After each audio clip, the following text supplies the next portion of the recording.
नमस्कार, मैं Eilish PMG केंद्रीय विद्यालय करनाल की छात्रा आज आप सभी के समक्ष देशभक्ति का जज्बा विषय पर एक कहानी लेकर प्रस्तुत हूँ जो हमारी पाठ्य पुस्तक के पाठ नेताजी का चश्मा पर आधारित है। यह कहानी कुछ इस प्रकार है। एक गांव में एक वृद्ध शिक्षक पंडित रामू रहते थे।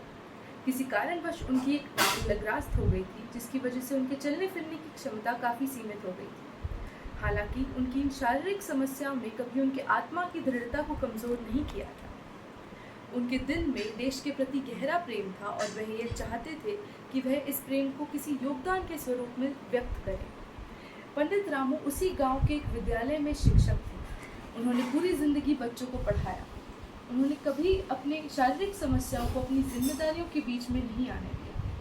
उन्हें अपनी शिक्षण क्रियाएं बहुत पसंद थी और वह ये मानते थे कि शिक्षा एक ऐसा महत्वपूर्ण तरीका है जिससे हम देश की सेवा में अपना भरपूर योगदान दे सकते हैं। परंतु अपनी वृद्धावस्था तथा कुछ शारीरिक समस्याओं के कारण कुछ समय तक वह विद्यालय नहीं जा पा रहे थे। उसी के चलते उन्हें पास ही के गांव में एक नई शिक्षा योजना शुरू होने की सूचना मिली, जिसके अंदर कई गरीब बच्चों को बहुत कम शुल्क में पढ़ाया जाना था। इसी योजना के बारे में सोचते हुए जब पंडित रामू ने अपने गांव के बच्चों की ओर देखा तो उन्हें यह एहसास हुआ कि उनके गांव में कई बच्चे ऐसे हैं जो अपनी आर्थिक समस्याओं के कारण ना तो विद्यालय जा पा रहे हैं और ना ही कोई शिक्षा ग्रहण कर पा रहे हैं। तभी उन्होंने यह निश्चय किया कि वह उन सभी बच्चों को अपने ही घर पर निःशुल्क शिक्षा प्रदान करेंगे तथा ज्ञान प्राप्ति के मार्ग पर चलने के लिए प्रेरित करेंगे। उन्होंने कई नोट्स, किताबें और अन्य सामग्रियां एकत्रित की, तैयार की और बच्चों को पढ़ाने लगे। वे कभी घर के आंगन में, कभी बगीचे में, तो कभी खिड़की के पास बैठकर बच्चों को पढ़ाते थे। उनकी शिक्षण क्रियाएं काफ़ी सरल एवं प्रभावशाली थी।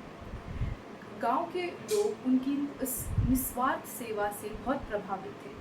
पंडित रामू ने बिना किसी सार्वजनिक घोषणा या पुरस्कार की उम्मीद किए केवल अपने निस्वार्थ भाव से ये कोशिशें जारी रखी। समय के साथ बच्चों की सफलता और उनके ज्ञान प्राप्ति के किस्से गांव-गांव में फैलने लगे और पंडित रामू की इन कोशिशों ने यह साबित कर दिया कि केवल बड़े कामों में ही नहीं बल्कि छोटे छोटे कामों में भी देशभक्ति निहित हो सकती है।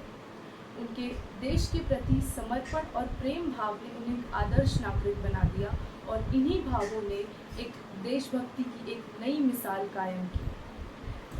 पंडित रामू ने अपनी देशभक्ति को साबित कर दिया, यह दर्शाते हुए कि हर छोटे कार्य में भी, हर छोटी कोशिश में भी देशभक्ति निहित हो सकती है। बस ज़रूरत है तो केवल एक देशभक्त की नज़र से देखने की। आशा है आपको यह कहानी पसंद आई होगी। धन्यवाद।